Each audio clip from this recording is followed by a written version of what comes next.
Hello बच्चों, स्वागत है आपका इस YouTube क्लास पे। पिछले वीडियो में हमने पीरियोडिक टेबल को स्टार्ट किया था और न्यूलैंड्स तक हम लोग पहुँचे थे। तो होप सो आपने कोई कमेंट डाउट के रिगार्डिंग नहीं किया, तो मुझे लगता है आपको सब समझ में आ गया होगा और ये एक अच्छी बात है। अगर नहीं आया हो तो आप कभी भी कमेंट कर सकते हैं, ऐसा नहीं है कि जिस दिन वीडियो भेजा उसी दिन करना हो।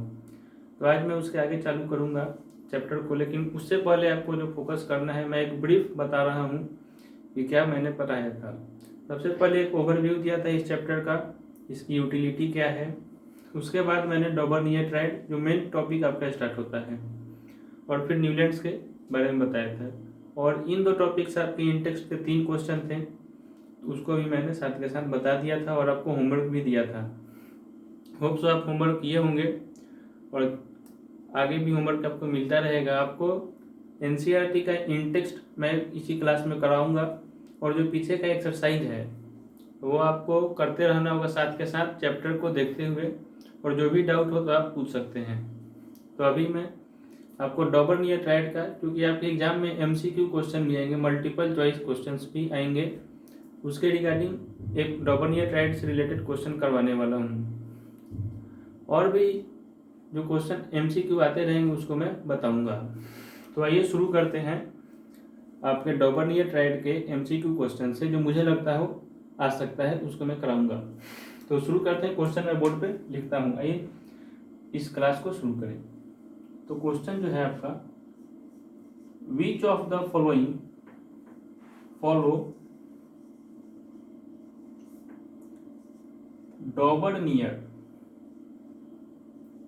डॉबर्नियर्स रूल, इस प्रकार से क्वेश्चन आ सकता है। और आपको ऑप्शन में मिलेगा, जो आपके एनसीईआरटी में दिया है वो मिलेगा,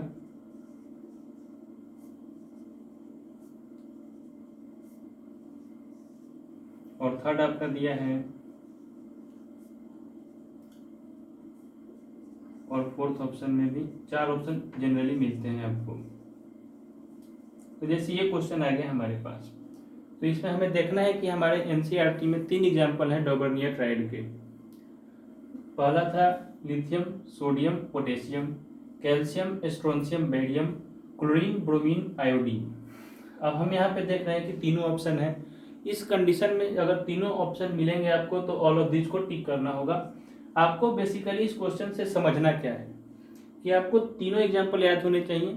अगर आपको 1 सेलेक्ट करना हो तो तीनों अगर याद होंगे उसमें से आप एक सेलेक्ट कर सकते हो। तो ये था प्रीवियस वीडियो का एक क्वेश्चन जो छूट गया था। और मैंने आपको मेंडलीव्स पीरियोडिक टेबल का भी कुछ ब्रीफ अकाउंट दिया था उसमें, जिसको मैं आज डिस्कस करूंगा, और मेंडलीव कोशिश करूंगा पूरा खत्म हो जाए। तो आइए मेंडलीव्स पीरियोडिक टेबल को शुरू करते हैं। उनका पूरा नाम जो था उसको मैं एक बार बोर्ड पे लिख देता हूँ, लेकिन जरूरी नहीं है आपके लिए। पूरा नाम जो था इस प्रकार था।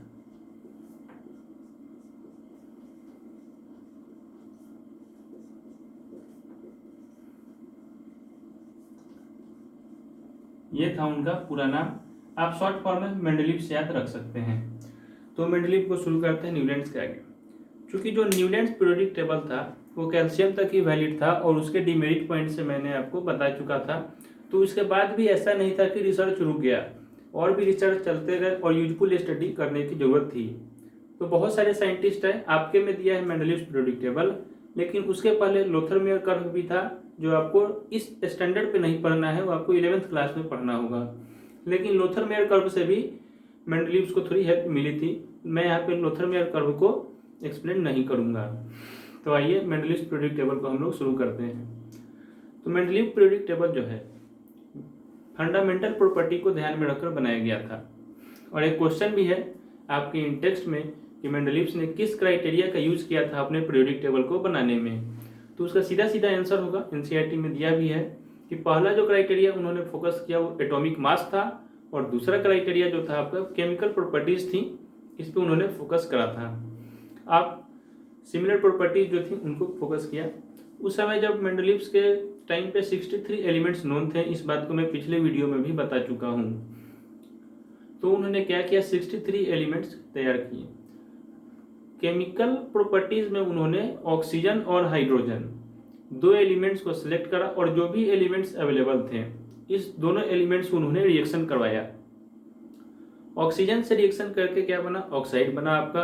हाइड्रोजन से रिएक्शन करके हाइड्राइड बना। इसको मैं बोर्ड पे एक्सप्लेन करूंगा, लेकिन पहले मैं आप लोगों को समझा दूं।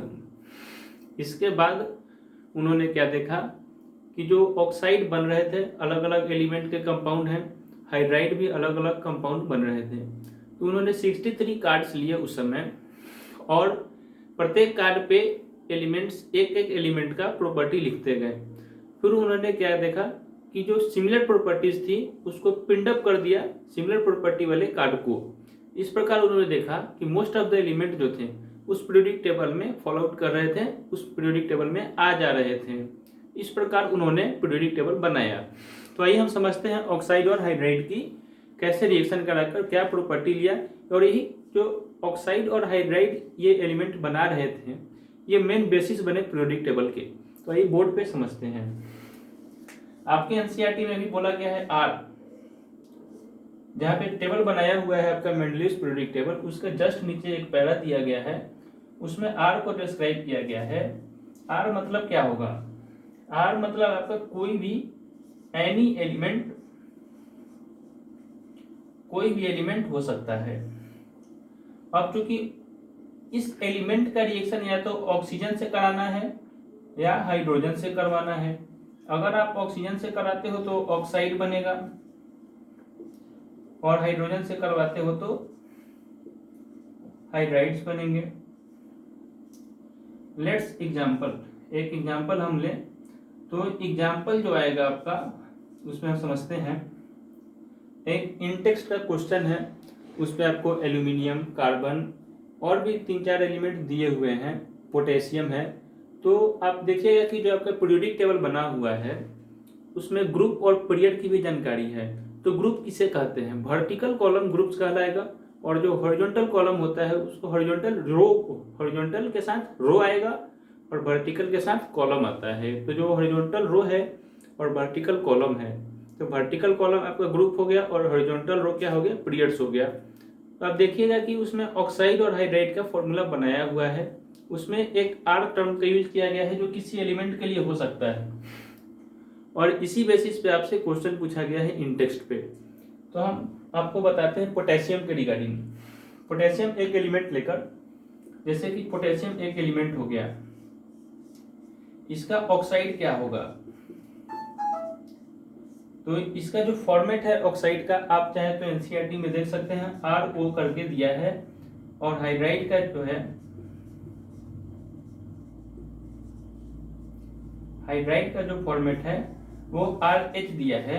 आप पूछ सकते हैं कि ऐसा क्यों दिया है, लेकिन आपके बुक पे नहीं बताया गया है और नहीं आपके लेवल पे ये डिस्कशन करना है, क्योंकि आयनिक कंपाउंड, कोवेलेंट कंपाउंड, इनका फॉर्मेशन कैसे होता है आपके लेवल पे उतना नहीं जानना है। ये 11th क्लास में आता है, लेकिन फिर भी आप यहाँ पे देख सकते हैं। पोटेशियम का जो वैलेंसी होता है वो 1 होता है, ये आप समझते होंगे।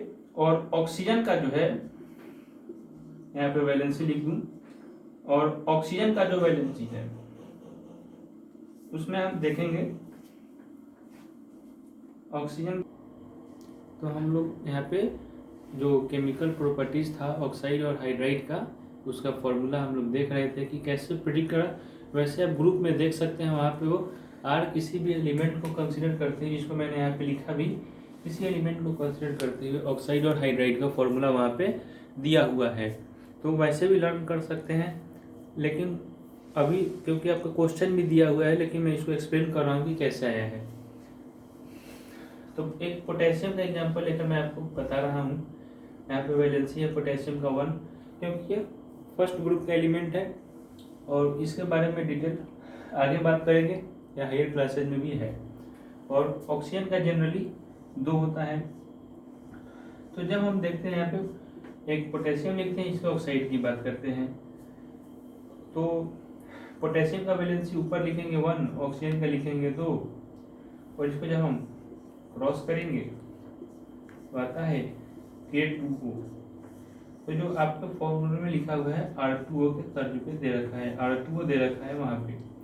इसी प्रकार हाइड्राइड का भी होता है, पोटेशियम का वैलेंसी 1 हो जाता है और हाइड्रोजन 1 होता है।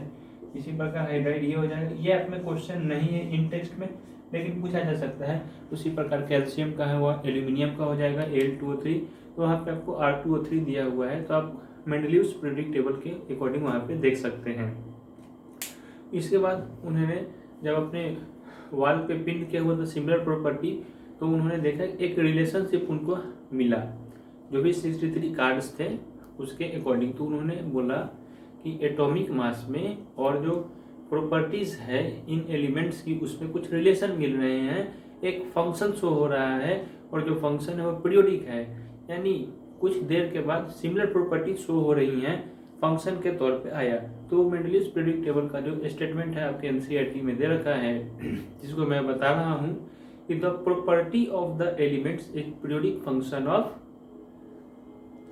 Chemical properties. आई बात समझ में कि जो प्रॉपर्टी है एलिमेंट्स की वह पीरियोडिक फंक्शन है उनके एटॉमिक मास का। ठीक, तो जो बोल्ड स्टेटमेंट एक बार फिर से सुनिए कि the properties of the elements is periodic function of their atomic mass.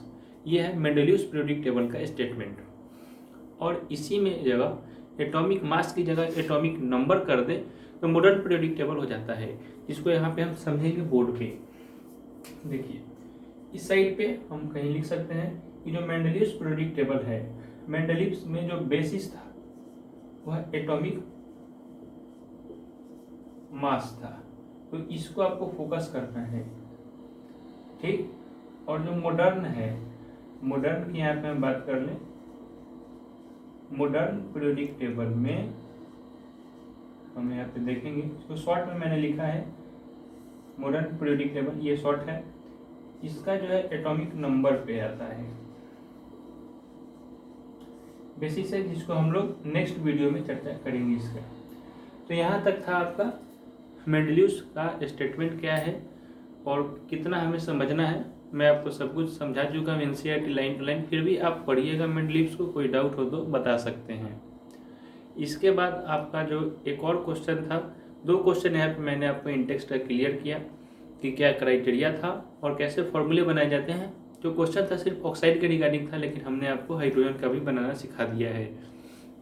इसके बाद आता है आपके एनसीईआरटी में एक टॉपिक है achievements of Mendeleev's periodic table. Achievement यानी आप कह सकते हो कि इसका बेनिफिट क्या था।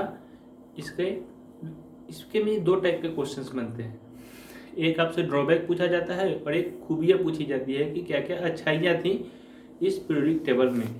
तो हम बात करते हैं अच्छाइयों की। जब मेंडलीव्स पीरियोडिक टेबल बना रहे थे तो उन्होंने कुछ ऐसा अरेंजमेंट किया, क्योंकि हम लोग जानते हैं कि मेंडलीव्स का जो ये पीरियोडिक टेबल था वह इंक्रीजिंग एटॉमिक मासेज में था, लेकिन 3-4 जगह ऐसे है, आपके एनसीईआरटी में कोबाल्ट और निकेल का एग्जाम्पल दे रखा है। उसमें क्या किया गया है कि कोबाल्ट जिसका एटॉमिक मास ज़्यादा है, 58.9 दे रखा है ब्रैकेट में आपकी एनसीईआरटी में, आप गौर कीजिएगा, आपको याद नहीं रखना है, बस ये एग्जाम्पल आपको कोबाल्ट और निकेल का याद रखना है। एनोमेलस पेयर के नाम से भी हम इसे जानते हैं, और 3-4 जो है उसको भी एनोमेलस पेयर बोलेंगे, और निकेल का 58.7 है। तो ऐसा उनको इसलिए करना पड़ा क्योंकि वो सिमिलर प्रॉपर्टी के बेसिस पे एक टेबल बना सके, और इसलिए उन्होंने एटॉमिक मास को उतना कंसिडर नहीं किया, क्योंकि प्रॉपर्टी सिमिलर थी और उसी बेसिस पे वो बना रहे थे। इस प्रकार से 3-4 और एग्जाम्पल है जिसको मैं आपको होमवर्क दे रहा हूँ। मेंडलीव्स पीरियोडिक टेबल को देखते हुए आप बनाइएगा, और मैं नेक्स्ट वीडियो में इसका आंसर भी करूँगा। इसके बाद और भी 3 जो इनके मेरिट पॉइंट थे। इन्होंने क्या किया कि उस समय जो एलिमेंट्स डिस्कवर नहीं हुए थे उनके लिए इन्होंने स्पेस रखा अपने पीरियोडिक टेबल में, और इनका नेमिंग भी करा उन्होंने। और नेमिंग करने के लिए एक्का टर्म का यूज किया था। एक्का एक संस्कृत न्यूमरल टर्म है जिसका मतलब होता है 1, आपके एनसीईआरटी में ब्रैकेट में दे रखा है। तो आपको ध्यान रखना होगा, सिर्फ रटना जरूरी नहीं है, समझना है, इसलिए मैं समझने पे फोकस कर रहा हूँ। तो उसमें स्कैंडियम, गैलियम और जर्मेनियम 3 एलिमेंट ऐसे हैं जिसकी डिस्कवरी नहीं हुई थी, फिर भी इनका नाम दिया गया। और नाम किस प्रकार दिया गया, जो स्कैंडियम, गैलियम, जर्मेनियम है, इनके ग्रुप में प्रीसीडिंग एलिमेंट्स जो थे, यानी जो पहले आ रहे थे, उनका जो नाम था, उनके उस एलिमेंट के नाम के आगे एक्का लगा दिया गया, जिसको हम एग्जाम्पल से यहाँ पे समझेंगे बोर्ड पे। और ये सेकंड पॉइंट रहा। फर्स्ट पॉइंट कोबाल्ट निकेल का था और सेकंड पॉइंट था आपका ये जो गैप थे इसको उन्होंने डिफेक्ट नहीं देखा और इसमें अच्छाइयाँ थी। और यही पॉइंट था कि बाद में आगे चलकर जब ये एलिमेंट डिस्कवर हुए तो इनको एक बढ़िया कन्विंसिंग रिजल्ट मिला और साइंटिस्ट इनके पीरियोडिक टेबल्स को एक्सेप्ट किए। यूजफुलनेस और करेक्टनेस पता चला इसी पॉइंट से। बहुत ही इंपॉर्टेंट पॉइंट था और जो भी इनके कुछ प्रॉपर्टी भी बताया था उन्होंने जो मैच कर रहा था उस ग्रुप से। तीसरा आपको ध्यान रखना होगा कि मेंडलीव्स पीरियोडिक टेबल में नोबल गैसेज आपके नहीं आए थे। उस समय तक नोबल गैसेज डिस्कवर नहीं हुए थे। क्यों नहीं हुए थे? क्योंकि आपको वो इनर्ट थे। इनर्ट मतलब क्या होता है कि वो रिएक्शन नहीं करते हैं और जो भी साइंटिस्ट थे वो केमिकल प्रॉपर्टी पे रिएक्शन करा रहे थे। केमिकल प्रॉपर्टी का मतलब ही होता है कि आप रिएक्शन कराकर चेक करो।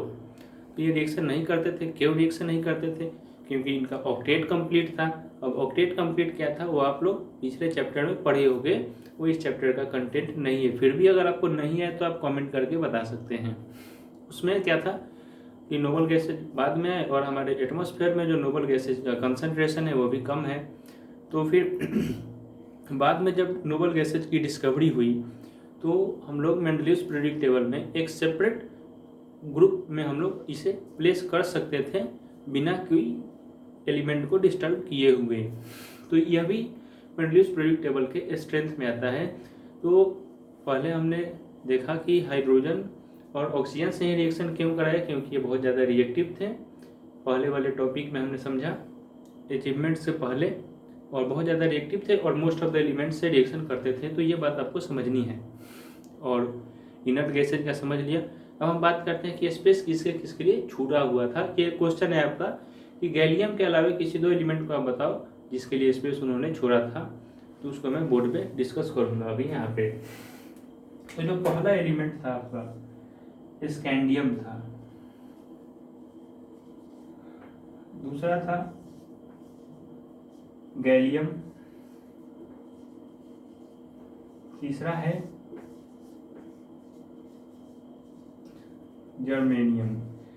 स्कैंडियम का सिंबल है SC से आप डिनोट कर सकते हो। गैलियम का ये है और जर्मेनियम का ये है। सिंबल आपको अभी ध्यान नहीं रखना है, आपको 20 तक ही एटॉमिक नंबर याद रखना होगा, समझे। और आपके नॉलेज के लिए बता दें स्कैंडियम 21 पे आता है, गैलियम 31 पे है और जर्मेनियम 32 पे आता है। तो आपको इस पर अभी ध्यान नहीं देना है। तो ये सब एलिमेंट थे। और स्कैंडियम का नाम क्या रखा वो आपको फोकस करना है। स्कैंडियम का जो नाम था वो एक्का बोरॉन था। ये आपको फोकस करना है कि एक्का बोरॉन किसका नाम है। आपके MCQ में पूछा जा सकता है कि which of the following element is called eka boron according to Mendeleev's periodic table. तो एक्का बोरॉन स्कैंडियम को बोलते हैं। उसी प्रकार से एक्का आपको लगाना है एल्यूमिनियम। एक्का एल्यूमिनियम हम गैलियम को कहते हैं और एक्का जर्मेनियम किसको बोलेंगे? एक्का सिलिकॉन। एक्का सिलिकॉन को जर्मेनियम कहा जाता है। तो ये आपको ध्यान रखना है। और क्या ध्यान रखना है कि हॉरिजॉन्टल रो जो है वो पीरियड कहलाता है। मैं यहाँ पे इसको लिख देता हूँ। अब देखिए हॉरिजॉन्टल रो को पीरियड्स कहते हैं और वर्टिकल कॉलम्स को ग्रुप्स कहते हैं। ये आपको ध्यान रखना है। जो बॉक्स बना हुआ है वो आपके लिए इम्पोर्टेंट है। एटॉमिक मास पे बेस्ड था मेंडलीव्स का पीरियोडिक टेबल। एक बार मैं रिकैप कर रहा हूँ। एक क्वेश्चन आपका इन टेक्स्ट से इसके रिगार्डिंग पूछा गया है। ये जो एलिमेंट थे स्कैंडियम गैलियम जर्मेनियम ये उस समय डिस्कवर नहीं हुए थे। इनका नाम इन्होंने एक्का कर दिया और जो एलिमेंट्स प्रीसीडिंग एलिमेंट थे उसके नेम के आगे एक्का लगा दिया। जैसे गैलियम के आगे जो प्रीसीडिंग एलिमेंट था उसका नाम एल्यूमिनियम था तो गैलियम का जो नाम है वो एक्का एल्यूमिनियम पड़ गया। उसी प्रकार से ये सब था। तो एक इन टेक्स्ट क्वेश्चन आपका ये सॉल्व हो गया। ऑक्साइड वाला मैंने यहाँ पे बता दिया और क्यों बनाया था उसका मैंने एक्सप्लेनेशन दे दिया। तो 3-4 क्वेश्चन आपके हो गए और एक यहाँ पे ये हो गया डॉबर्नियर रूल का रिगार्डिंग। तो आप क्या करिए, इन टेक्स्ट का बना लीजिए। और इसका एक और पॉइंट बचता है कि ड्रॉबैक क्या था, तो 3-4 पॉइंट ड्रॉबैक में भी हैं, उसको मैं आपको एक्सप्लेन करूँगा थोड़े अच्छे से। तो यहाँ तक हमने डिमेरिट्स नहीं देखा था और उसके पहले का सारा मेंडलीव्स हमने कवर किया हुआ है।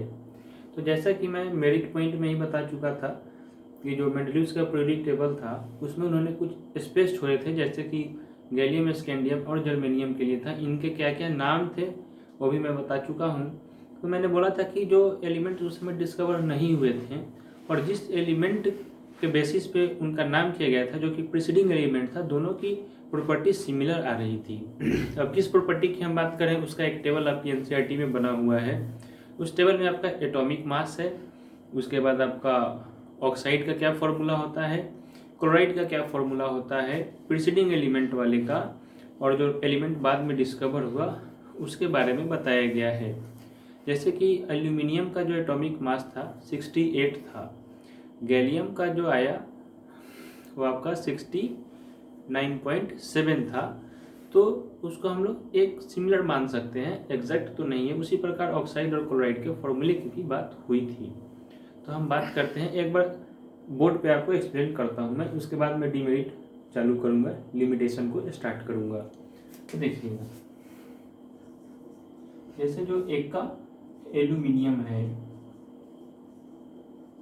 इस तरह करके, और यहाँ पे आपको लिखा हुआ गैलियम दिया हुआ, और यहाँ पे आपके एनसीईआरटी में यह टेबल बना हुआ है प्रॉपर्टी, ठीक है।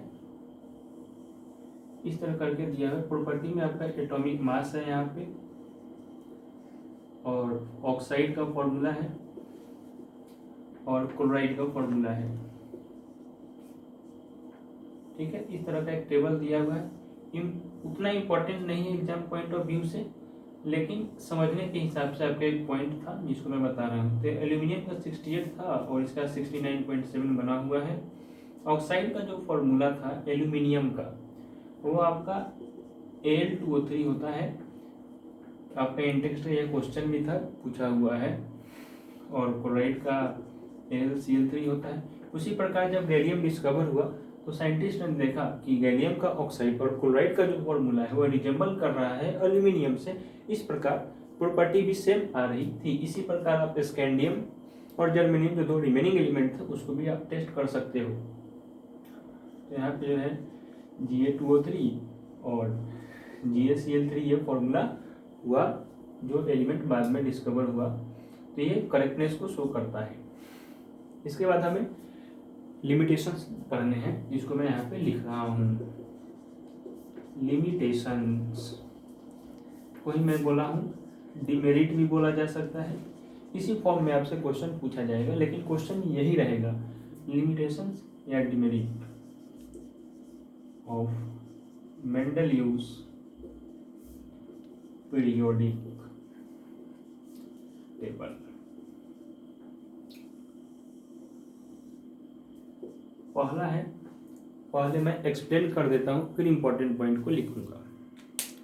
पहला जो डिमेरिट पॉइंट है बेटा, उसमें है कि पोजीशन ऑफ हाइड्रोजन, हाइड्रोजन के पोजीशन को उन्होंने अच्छे से एक्सप्लेन नहीं किया था। क्यों नहीं किया था, उसके भी कारण है। क्योंकि हाइड्रोजन की जो प्रॉपर्टी है वह अल्कली मेटल से भी रिजेंबल करती है और हैलोजन से भी रिजेंबल करता है। I hope so you know what is alkali metals. तो फर्स्ट ग्रुप के एलिमेंट को अल्कली मेटल्स कहा जाता है, जैसे कि आपका लिथियम हो गया, सोडियम हो गया, पोटेशियम हो गया। इस प्रकार के जो एलिमेंट्स हैं इस ग्रुप में आने वाले उनको एल्कली कहते हैं। सेकेंड ग्रुप को अल्कलाइन अर्थ मेटल कहते हैं। इस प्रकार से नेम है। और हैलोजन 17 ग्रुप वाले एलिमेंट्स को कहते हैं फ्लोरीन, क्लोरीन, ब्रोमीन, आयोडीन को। तो कौन कौन सी प्रॉपर्टी सिमिलर होती है उसकी हम बात करते हैं। तो जो फर्स्ट एलिमेंट है, सॉरी अल्कली मेटल का जो एलिमेंट है, जैसे कि सोडियम ले लेते हैं, तो इसका जो क्लोराइड का फॉर्मूला है NaCl होता है। ऑक्साइड का जो फॉर्मूला है Na2O होता है। इसके बाद आप सल्फाइड का भी देख सकते हैं, तो सल्फाइड का जो फॉर्मूला होगा Na2S होगा। इसको मैं बोर्ड पे नहीं बना रहा हूँ, आपके NCERT में दिया हुआ है। कोई डाउट हो तो आप वहाँ पे रेफर कर सकते हैं और हमें कमेंट करके भी पूछ सकते हैं। उसी प्रकार से जो हाइड्रोजन का क्लोराइड था HCl बन रहा था, ऑक्साइड जो था H2O बन रहा था, सल्फाइड जो है H2S बन रहा था। तो इस प्रकार हाइड्रोजन इसके सिमिलरिटी को शो कर रहा था और हेलोजन से भी सिमिलरिटी थी। हेलोजन की क्या सिमिलरिटी है हाइड्रोजन से, कि जिस प्रकार हेलोजन कोवेलेंट कंपाउंड बनाते हैं, डायटोमिक फॉर्म में एग्जिस्ट करते हैं, जैसे कि फ्लोरीन F2 की फॉर्म में एग्जिस्ट करता है, क्लोरीन Cl2 की फॉर्म में एग्जिस्ट करता है, ब्रोमीन Br2 की फॉर्म में, आयोडीन I2 की फॉर्म में, उसी प्रकार हाइड्रोजन भी H2 की फॉर्म में एग्जिस्ट करता है, जिसको हम डायटोमिक फॉर्म बोल रहे हैं। और मेटल और नॉन मेटल से जो हेलोजन है वो रिएक्शन करके कोवेलेंट कंपाउंड बनाते हैं, उसी प्रकार हाइड्रोजन भी कोवेलेंट कंपाउंड बनाता है। इसीलिए जो पोजीशन ऑफ हाइड्रोजन था वो सेटिस्फैक्टरी नहीं था, जिसको मैं यहाँ पे लिख रहा हूँ। तो position of hydrogen not explained. दूसरा है पोजीशन ऑफ आइसोटोप्स। आइसोटोप्स के पोजीशन को भी ये अच्छे से एक्सप्लेन नहीं कर पाए थे, तो आइसोटोप्स के बारे में हम थोड़ा सा जानकारी लेंगे यहाँ पे कि आइसोटोप्स क्या होते हैं। आइसोटोप्स क्या होते हैं कि जिनकी प्रॉपर्टीज सेम हो, केमिकल प्रॉपर्टीज सेम हो, लेकिन एटॉमिक मास डिफरेंट हो। अब चूंकि केमिकल प्रॉपर्टी सेम है, एटॉमिक मास डिफरेंट है, तो जो दोनों बेसिक क्राइटेरिया जो थे मेंडलीव्स के वो कॉन्ट्राडिक्ट कर गए। इस प्रकार इसीलिए वो जो भी एलिमेंट थे उनके आइसोटोप्स को वो सही से अपने पीरियोडिक टेबल में प्लेस नहीं कर पाए। तो दूसरा डिमेरिट पॉइंट ये था आपका कि आइसोटोप्स के पोजीशन को उन्होंने अच्छे से एक्सप्लेन नहीं किया, जिसको मैं लिख चुका हूँ। और तीसरा डिमेरिट पॉइंट जो है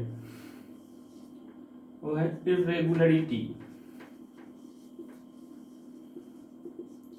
इर्रेगुलरिटी in arranging elements in increasing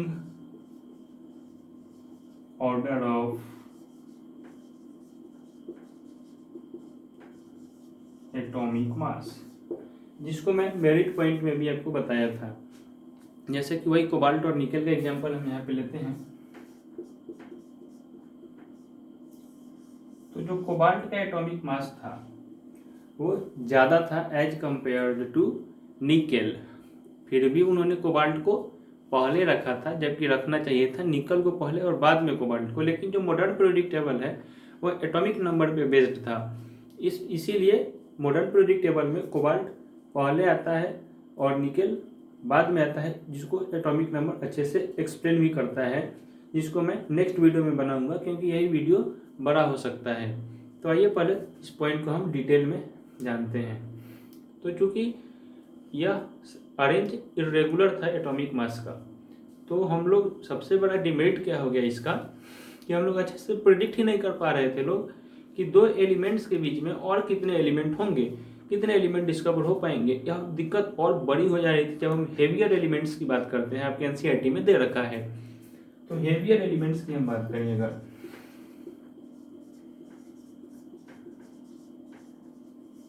heavier elements यानी एटॉमिक मास जो था इन एलिमेंट्स का एटॉमिक मास ज्यादा था, यानी एटॉमिक मास मोर। जिनका एटॉमिक मास था उनमें और डिफिकल्टी आ रही थी। तो ये 3-4 बातें जो है मेंडलीव्स के डिमेरिट पॉइंट आते हैं, ड्रॉबैक्स थे, लिमिटेशंस थे। तो ये भी एक लॉन्ग आंसर में हो सके आ जाए, या इसके 1-2 पॉइंट करके आपसे एमसीक्यू पूछा जाए। तो जो भी 3-4 थे क्वेश्चन उसको मैंने डिस्कवर करा, आपको बताया एनसीईआरटी से, आप उसको एक बार लिखिएगा। और एक और क्वेश्चन था कि नोबल गैसेज को उन्होंने अलग क्यों रखा। तो आप बोल सकते हो क्योंकि ये इनर्ट थे, रिएक्टिव नहीं थे। बाकी की केमिस्ट्री जो है, इनर्ट गैसेज की केमिस्ट्री और अदर एलिमेंट की जो केमिस्ट्री है वो मैच नहीं करती है। काफ़ी इनर्ट गैसेज के बारे में हम लोगों को उनकी उतनी जानकारी भी नहीं थी, इस वजह से उसको अलग कॉलम में बना दिया गया इनर्ट गैसेज का। एग्जांपल जैसे हम बोल सकते हैं आपका उसमें जेनॉन आ गया, जेनॉन है, और भी बहुत से 7-8 एलिमेंट्स हैं जिसको आप देख सकते हैं। हीलियम भी आ गया। तो और भी हैं, नियोन है, तो इस पर फोकस अभी इनर्ट केमिस्ट्री आपके कोर्स में भी नहीं है 10th तक। अभी आप बोर्ड के एग्ज़ाम से 10th जो क्लास है उसको अच्छे नंबर से पास करें, और जो भी डाउट हो आप हमें कमेंट करके पूछें। अप टू मेरा लिप्स आप स्टडी करके आएँ, जो भी डाउट हो कमेंट करें। और यहाँ अप टू मेरा लिप्स आपको जो भी एक्सरसाइज के क्वेश्चंस हैं उसको सॉल्व जरूर कर लें, जो भी डाउट है पूछें, क्योंकि इसके बाद की जो कहानी होगी एटॉमिक नंबर पे बेस्ड होगी, जो कि एक अलग ही कॉन्सेप्ट है। और मैं एटॉमिक नंबर से एक्सप्लेन करूँगा मॉडर्न पीरियोडिक टेबल को, आगे क्या क्या डेवलपमेंट है, क्या क्या ट्रेंड्स आई, क्या क्या प्रॉपर्टीज़ आई, उसको मैं एक्सप्लेन करूँगा।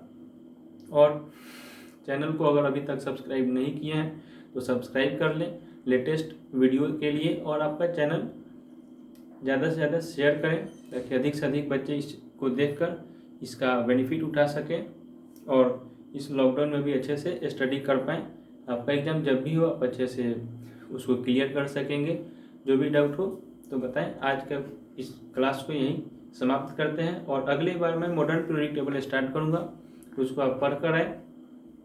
और अगर समझ नहीं आए तो 1-2 बार देखें, कुछ भी समझ में नहीं आए तो कमेंट जरूर करें। मैं फिर से इसी लेक्चर को दोबारा आपको बता दूंगा, मुझे कोई दिक्कत नहीं है। आप अच्छे से पढ़ाई करें, बोर्ड की तैयारी में लगे रहें, और भी डाउट ज़रूर पूछें।